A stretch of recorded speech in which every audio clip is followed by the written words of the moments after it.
दोस्तों, मंजिल उन्हीं को मिलती है जिनके सपनों में जान होती है। पंखों से कुछ नहीं होता, हौसलों से उड़ान होती है। तो आप सभी का मैं स्वागत करता हूं आज के इस इंफॉर्मेटिव वीडियो में। मेरे प्यारे बच्चों, आप सभी लोगों का लगभग एडमिशन हो ही चुका है इंजीनियरिंग में। अब उसके बाद सबसे इंपॉर्टेंट प्रोसेस है कि किया क्या जाए। ऑब्वियसली बात है, स्टडी करनी है, पढ़ाई करनी है, लेकिन क्या उसका रोड मैप क्या हो सकता है। सर मुझे 9 पॉइंटर, 9.5 पॉइंटर्स या 10 पॉइंटर्स लाना है। क्योंकि होता क्या है बच्चों, जब कभी भी इंजीनियरिंग में एडमिशन लिया जाता है, इंजीनियरिंग एक प्रोसेस होता है। अगर ये प्रोसेस है तो इसमें कुछ इनपुट होगा, कुछ आउटपुट होगा। एडमिशन लेना ये आपका इनपुट है और प्रोसेस खत्म होने के बाद एक अच्छे पैकेज के साथ में प्लेसमेंट लेना ये आपका आउटपुट होता है। अब आपने इनपुट तो दे दिया सिस्टम को, लेकिन आउटपुट भी लेना है, मतलब प्लेसमेंट करना है हमको। प्लेसमेंट में लगभग मिनिमम बोलते ना 10 lakhs per annum, 20 lakhs per annum, 30 lakhs per annum, 40 lakhs per annum, ऐसा कुछ पैकेज मिल जाए तो बहुत मजा आ जाता है। और घर वाले तो बोलते हैं ना कि सातवें आसमान पे पहुंच जाते हैं कि हमारे बच्चे ने इंजीनियरिंग की है और इंजीनियरिंग के साथ साथ उसने मल्टीनेशनल कंपनी में 50 लाख का पैकेज, 30 लाख का पैकेज, 20 लाख का पैकेज उठा रहा है। लेकिन इनपुट दिया, आउटपुट लेना है, तो बीच में बहुत कुछ प्रोसेसिंग में आता है, बहुत कुछ यहां पे करना पड़ता है, राइट। तो उसके लिए आज हम डिस्कस करने वाले एग्जैक्टली क्या क्या चीजें कर सकते हैं। तो जो भी मैं आपको बात करने वाला हूं, बहुत ध्यान से सुनना मेरे प्यारे बच्चों, बिकॉज अगर आपको एक अच्छा प्लेसमेंट लेना है तो उसके लिए कहीं ना कहीं आगे सक्सेसफुल होना है, तो कहीं ना कहीं इन सारी बातों की जरूरत पड़ेगी। तो सबसे पहला पॉइंट, सबसे पहला मुद्दा मैं बात करने वाला हूं ATKT। जी हां मेरे प्यारे बच्चों, ये आपने फर्स्ट ईयर इंजीनियरिंग कॉलेज में हो एंड इस फर्स्ट सेमेस्टर में, सेकेंड सेमेस्टर में मैक्सिमम बच्चों को केटी लग जाती है। मैं बता रहा हूं ये बात, मैक्सिमम बच्चों को केटी लग जाती है। उसके बहुत सारे रीजंस हैं। पहला रीजन कि एडमिशन का प्रोसेस इतना लेट होता है कि पढ़ने के लिए उन्हें समय ही नहीं मिलता। मतलब तो कहा जाता है कि यार 6 महीने का एक सेमेस्टर होता है, लेकिन सर एडमिशन आपने अगस्त और सितंबर मंथ में कर दिया, उसके बाद अक्टूबर, नवंबर, दिसंबर में आप थियरी, मतलब सेमेस्टर 1 का थियरी एग्जाम दे रहे हैं। कैसा होगा पढ़ाई करके? तो सबसे बड़ा प्रॉब्लम यह है। दूसरा प्रॉब्लम बच्चों ध्यान देना कि जब कभी भी हम लोग अपने क्लास 12th से इंजीनियरिंग में पहुंचते हैं तो क्लास 12th में जो पैटर्न होता है वो पैटर्न होता है ईयरली, मतलब पूरा सालाना पैटर्न होता है। लेकिन यहां पे तो सेमेस्टर वाइज होता है। हर तीसरे चौथे महीने के बाद आपका सेमेस्टर एग्जाम आ जाता है और हर 1-2 महीने के बाद आपका यूनिट टेस्ट, इंटरनल एग्जामिनेशन आ जाते हैं। तो बड़ा टेंशन है। उसके अलावा असाइनमेंट, ट्यूटोरियल्स, वाइवा, फलाना ढिमकाना, इतना सारा चीजें आती है ना कि 9 पॉइंटर, 9.5 पॉइंटर्स लाने में तो हालत खराब हो जाती है। देखो गाइस, इट इज, बोलते हैं ना ये डिफिकल्ट है, बट बोलोगे इट इज इम्पॉसिबल, नामुमकिन, तो वो नहीं है बच्चों। हाँ, 9.5 लाना थोड़ा डिफिकल्ट है, करना पड़ता है, लोग लाते हैं, मेहनत करके लोग लाते हैं। तो उन्हीं सारी चीजों में हम डिस्कस करने वाले हैं। तो सबसे पहले बच्चों मैं आपको बता देना चाहता हूं कि जब भी आप इंजीनियरिंग में पढ़ाई करते हो तो पहले आप अपने सब्जेक्ट को डिवाइड करो। जी हां, मैं हल्का सा आपको लिख करके सिखाऊंगा इसके अंदर। बच्चों सब्जेक्ट को डिवाइड करो कि जब कभी भी आप सब्जेक्ट को डिवाइड करोगे तो आपका सब्जेक्ट 2 पार्ट में डिवाइड होना चाहिए। जैसे कि अगर मैंने डिवाइड किया सब्जेक्ट को, for example divide the subject, divide subject.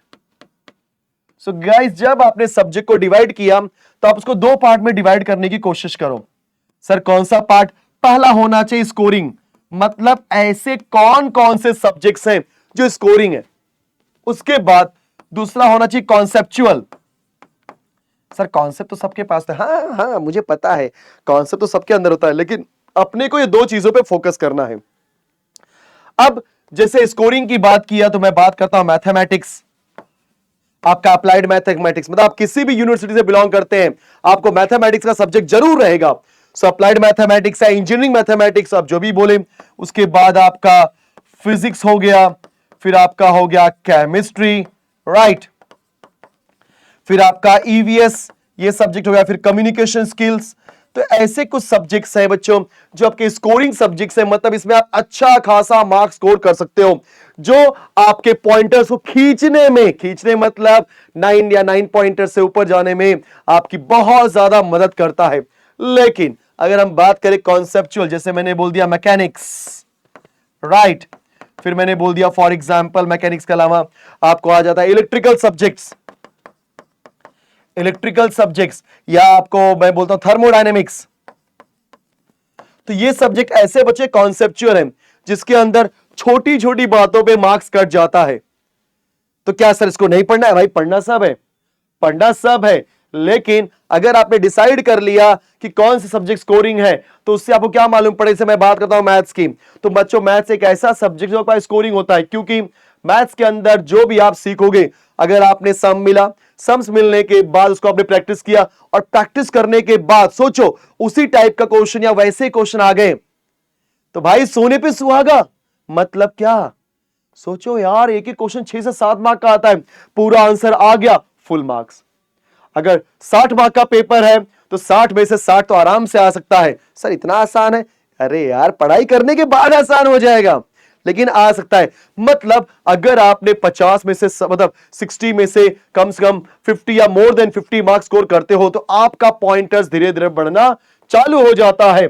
तो बच्चों सबसे पहला पॉइंट होता है कि कौन से स्कोरिंग है और कौन से कॉन्सेप्चुअल। कॉन्सेप्चुअल में थोड़ा सा प्रॉब्लम इस बात का होता है कि बहुत सारे कॉन्सेप्ट होते हैं और उसमें अगर आपने थोड़ा सा भी लेफ्ट राइट किया तो मीनिंग बदल जाती है, और मीनिंग बदली तो भाई मार्क्स भी कट जाते हैं, राइट।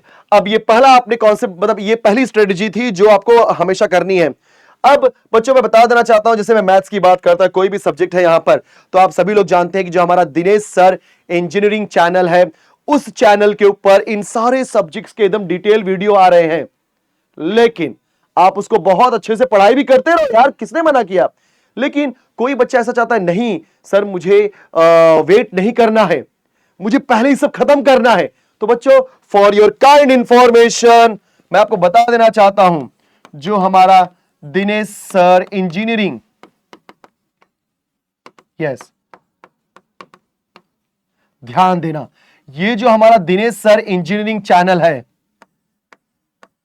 चैनल भी है प्लस ऐप भी है। तो चैनल पे आप पढ़ाई करते रहो, लेकिन बच्चों अगर आपको लगता है कि नहीं सर ये सारी चीजें मुझे बहुत पहले खत्म करनी है, डिटेल में खत्म करनी है, स्पेसिफिक वे से, क्योंकि अलग अलग यूनिवर्सिटी के अंदर अलग अलग सिलेबस होता है, किसी के अंदर मैट्रिसेस है, किसी के अंदर पार्शियल डिफरेंशिएशन है, किसी के अंदर अलग अलग कंटेंट है।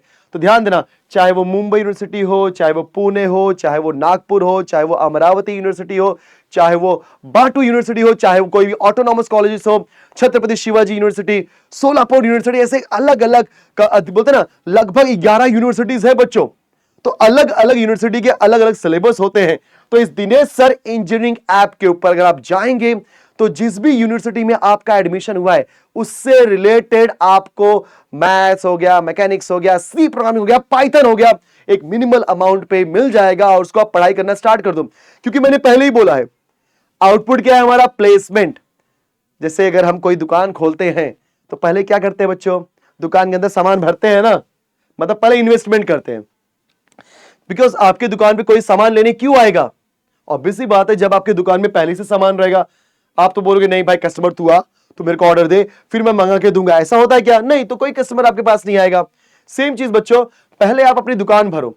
दुकान भरो मतलब कैसा, पॉइंटर्स लाओ, क्रैश कोर्स करो, ये करो वो करो, बहुत सारी चीजें करो, अलग अलग देखा जाए सर्टिफिकेशन कोर्सेज करो, ऐसे बहुत सारी चीजें हैं।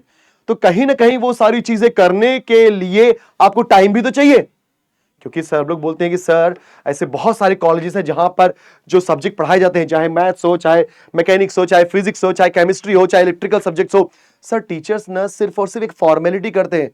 कहीं ना कहीं बच्चों इस बात में सच्चाई है, ये बात देखा जाए तो इंपॉर्टेंट है, क्योंकि कई सारे लोग लाखों रुपए भर करके एडमिशन लेते हैं, बट कहीं ना कहीं सच्चाई है, उनको उनके ऊपर भी प्रेशर रहता है, उनको भी चीजें खत्म करनी है टाइम पे, टाइम टू टाइम, अदरवाइज एक अच्छा खासा मतलब प्रॉब्लम एंड मेमो उनको मिल सकता है।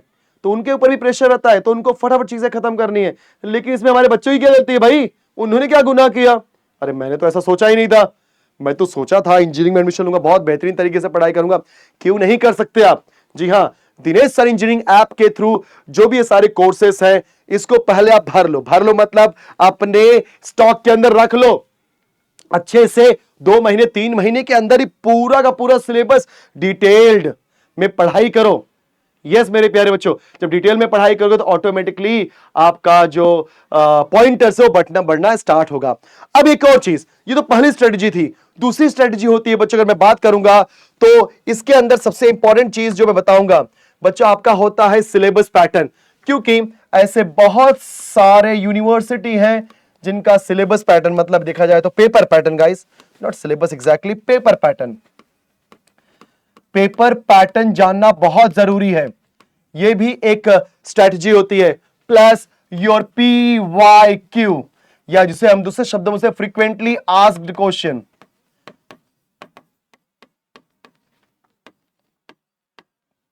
PYQ मतलब प्रीवियस ईयर क्वेश्चन, बहुत बेसिक बात है।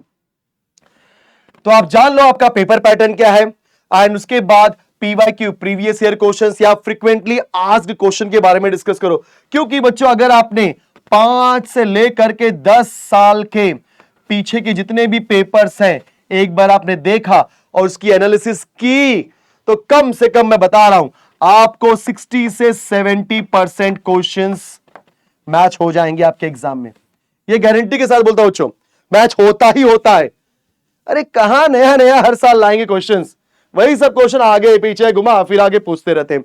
इसलिए आपको पेपर पैटर्न जानना बहुत जरूरी है। आपको फ्रीक्वेंटली आस्क्ड क्वेश्चन, जो पीछे के पेपर्स हुए उनमें क्या क्या टाइप के क्वेश्चंस आए वो जानना बहुत जरूरी है। क्योंकि उससे क्या होगा, आपको कम से कम 60 से 70%, पता ना 60 to 70% क्वेश्चंस आराम से मैच हो जाएंगे। एंड गाइस अगर आपने 60 से 70% क्वेश्चंस आराम से मैच कर लिए ना, तो मैं इसी गारंटी देता हूं कि 9 पॉइंटर या 9 पॉइंटर ज्यादा लाने के लिए आपको कोई रोक नहीं सकता, राइट। एंड मैं आपको यह भी बताना चाहता हूं, जो हमने course Dinesh sir engineering app के ऊपर लाया हुआ है ना, उसके अंदर ये सारी चीजें कवर हो जाती हैं। मतलब कौन कौन से क्वेश्चंस आपके एग्जाम में आए हुए हैं, मैक्सिमम वैसे ही टाइप क्वेश्चन, और वही क्वेश्चंस लेके हमने प्रैक्टिस भी करवाए हैं, ठीक है। तो वो इंजीनियरिंग का जो भी मैथ का कोर्स है बच्चों, मैं मैथ्स की बात करूंगा तो मैथ्स का कोर्स लेकर के आप आराम से मैथ्स में आउट ऑफ आउट स्कोर कर सकते हैं। चलो ये तो रही बात बच्चों हमारे पेपर पैटर्न की एंड PY की या फ्रीक्वेंटली आस्क्ड क्वेश्चन की। लेकिन क्या यही 2-3 चीजें करने से हमारा 9 पॉइंटर से ऊपर आएगा? रास्ते पे चल चुके हो आप, हाँ यस, रास्ते पे चल चुके हो 9 पॉइंटर या 9 पॉइंटर ज्यादा आने के लिए। लेकिन और भी चीजें क्या देखनी है? First point, your internals. Because आपके एडमिशन के बाद 1 महीने के बाद, 2 महीने के बाद, 1.5 महीने के बाद आपका इंटरनल एग्जामिनेशन होगा, इंटरनल असेसमेंट टेस्ट। अलग अलग यूनिवर्सिटी में अलग अलग नाम दिया जाता है, बट काम एक ही है, unit test. Yes, semester exam के पहले वो आपको टेस्ट लेंगे बच्चों। तो उसमें भी अगर 20 मार्क है, ध्यान देना, अगर आपका मिनिमम 20 मार्क्स का सब्जेक्ट है तो कम से कम 18 से 20 मार्क्स लाने की कोशिश करो। 18 से 20 मार्क्स, 18 मार्क्स आ जाए, 19 मार्क्स आ जाए, 20 आ जाए तो क्या सोने पे सुहागा यार, दिल खुश रहेगा। तो आप इस तरीके से स्टडी करो कि 18 to 20 मार्क्स आराम से आपको मिल जाए। दूसरी बात बच्चों, ये तो हो गया हमारा इंटरनल एग्जामिनेशन। उसके बाद आपका जो ट्यूटोरियल्स होता है उस पर फोकस करो। आपका अटेंडेंस, मतलब जिधर से भी मेरे को लगता है कि मैं यहां से स्कोर कर सकता हूं, भाई ले लो, ले लो भाई, ले लो। यस, बट अब सवाल उठता है कि सर प्रॉब्लम यहां पे क्या होती है कि जब हम पढ़ाई करते हैं, सर कॉलेज ही 9 से 5 का होता है।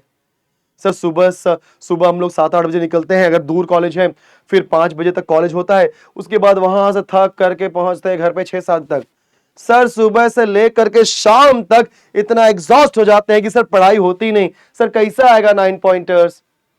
सर केटी लग जाएगी अपने को। ऐसे तो आप 9 पॉइंटर की बात कर रहे हो, ऐसे तो केटी लग जाएगी।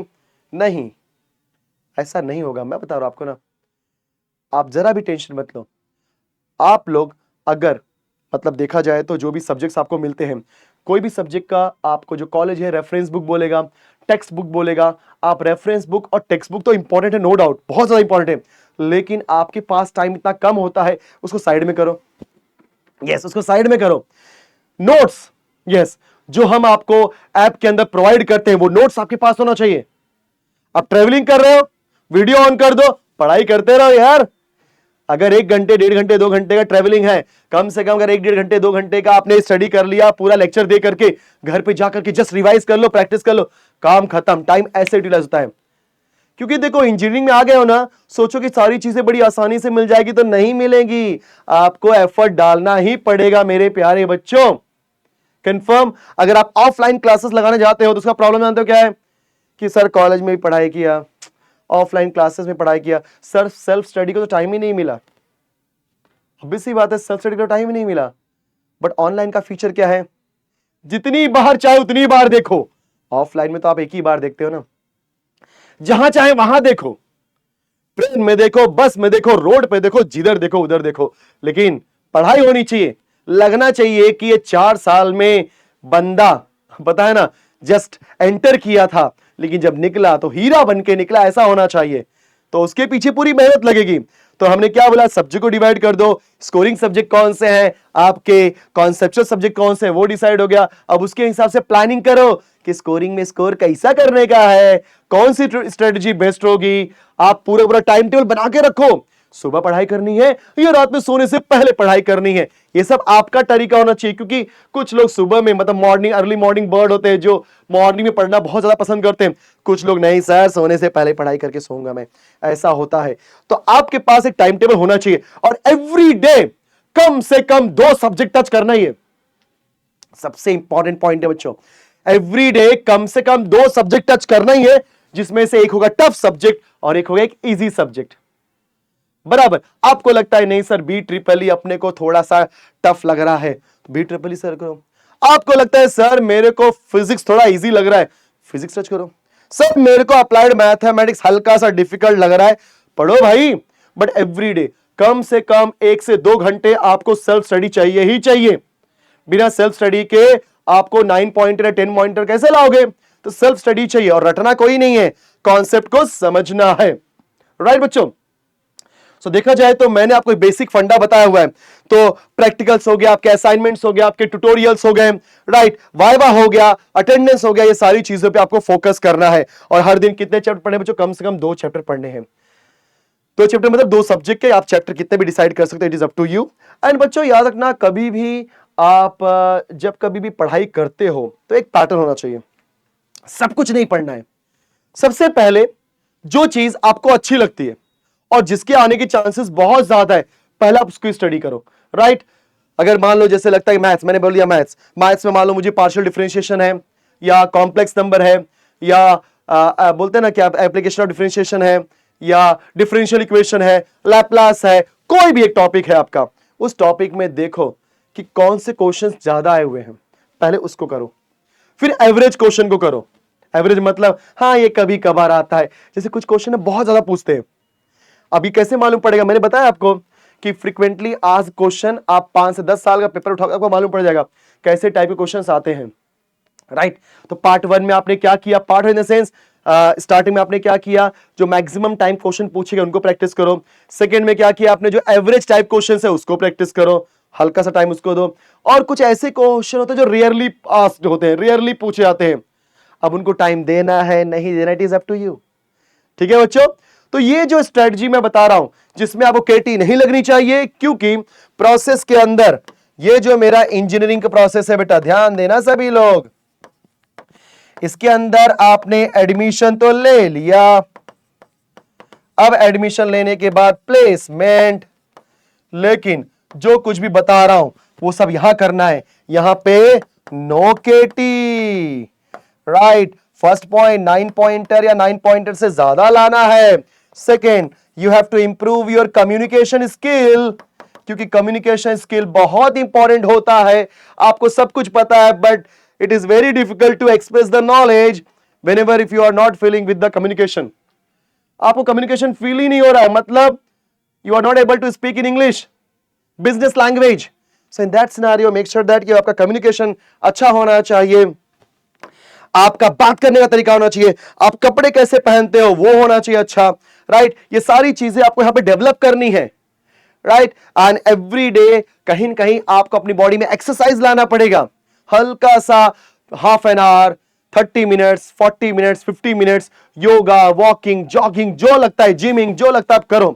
राइट। तो नो केटी, 9 पॉइंटर्स ज्यादा होना चाहिए, आपका कम्युनिकेशन स्किल अच्छा होना चाहिए बच्चों। साथ ही साथ आपको कहीं ना कहीं खुद के ऊपर जो सर्टिफिकेशन कोर्सेस होते हैं अलग अलग टाइप के, वो भी करते रहना है। अगर आप इस पर्टिकुलर स्ट्रेटजी को फॉलो करते हो तो आपको 9 पॉइंटर या 9 पॉइंटर से ज्यादा लाने से कोई नहीं रोक सकता। मैंने पहले ही बोला है, it is difficult but not impossible. Obvious सी बात है यार, पूरे बच्चों में अगर जो बच्चा 9 या 9 पॉइंटर से ज्यादा लाएगा, कॉमन सेंस ही बात है, जैसे दूध के ऊपर मलाई होती है ना, ये ऐसे वो मलाई है।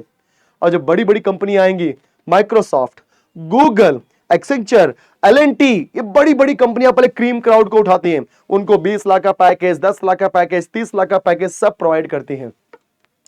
Yes friends, so I hope कि मैंने आपको सब कुछ अच्छे से बताया होगा।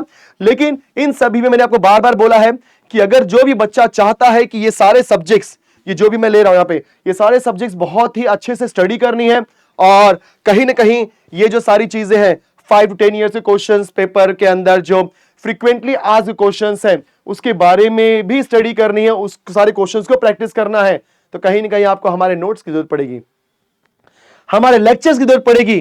जो दिनेश सर इंजीनियरिंग चैनल के ऊपर तो आपको सब कुछ हो ही रहा है डिटेल में, वो भी फ्री ऑफ कॉस्ट।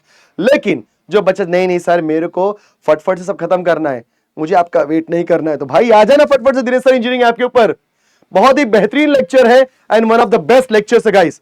आप कहीं पर भी जाओ, कंपेयर करो, आपको लगेगा कि यार क्या मजेदार तरीके से, कितना डिटेल वे में सिखाया गया सब कुछ जो कहीं और नहीं सिखाया जाएगा। ठीक है students, because Dinesh sir team की जो ऑब्वियस सी बात है टीम है, वो क्वालिटी के ऊपर विश्वास रखती है, क्वालिटी के ऊपर। बच्चों को क्वालिटी एजुकेशन देना है, बच्चों को इंप्रूव करना, उनका नॉलेज, उनका लॉजिकल लेवल, एवरीथिंग सब कुछ हम आपको इंप्रूव करना चाहते हैं। राइट स्टूडेंट्स, सो दिनेश सर इंजीनियरिंग ऐप पर जा करके आप ये सारे कोर्सेज परचेस कर सकते हो। It is up to you, आपको कौन सा कोर्स परचेस करना है, कौन सा नहीं करना है। लेकिन मैथ्स हो गया, ऑब्वियस सी बात है, मैथ्स हो गया, मैकेनिक्स हो गया, सी प्रोग्रामिंग हो गया, ये सारे कोर्सेज अवेलेबल है। तो मैथ्स 1 आपका मुंबई यूनिवर्सिटी का, पुणे यूनिवर्सिटी का, बाटू यूनिवर्सिटी का, उसके बाद छत्रपति शिवाजी महाराज यूनिवर्सिटी का, नागपुर यूनिवर्सिटी का, ऑटोनॉमस कॉलेजेस जिसके अंदर ठाकुर हो गया, ऐसे अलग अलग डिफरेंट कॉलेजेस हैं, उनके कंटेंट अवेलेबल है। सोलापुर यूनिवर्सिटी, राइट, ऐसे अलग अलग यूनिवर्सिटी कंटेंट अवेलेबल है। और अगर आप किसी और यूनिवर्सिटी से बिलोंग करते हैं और आपको उसमें कोर्स के अंदर इनरोल करना है, तो प्लीज हमारी जो हेल्पलाइन नंबर होती है, आप ऐप के ऊपर जाएंगे तो वहां पे दिखाई देगा, वहां पर आप अपने सिलेबस को उस हेल्पलाइन नंबर के थ्रू व्हाट्सएप करके जान सकते हैं कि कौन सी यूनिवर्सिटी के अंदर आपको आपका कंटेंट मिल जाएगा। और फट से भाई सितंबर मंथ खत्म हो रहा है, मैं दिल से बोल रहा हूं सितंबर मंथ खत्म हो रहा है। ऐसा ना हो जाए कि दिसंबर आ जाए आपका पढ़ के हुआ ही ना हो, क्योंकि अक्टूबर नवंबर दिसंबर में एग्जाम होता है। दिसंबर छोड़ो यार, 2 ही महीने हैं, अभी आपका यूनिट टेस्ट आ जाएगा, तो कैसे करोगे, मुझे बताओ कैसे करोगे? अपने को कोई तो चाहिए ना। तो ये दिनेश सर एंड टीम आपके साथ में जुड़ी हुई है स्टूडेंट। ठीक है, तो ज्यादा नहीं बोलूंगा, आई थिंक आप सभी लोग समझदार हैं इन सभी चीजों में। तो मिलेंगे किसी और वीडियो में बाकी भी इंफॉर्मेटिव वीडियो इंफॉर्मेशन के साथ में। तब तक के लिए good bye students, keep learning, keep practicing the things and जय महाराष्ट्र स्टूडेंट्स।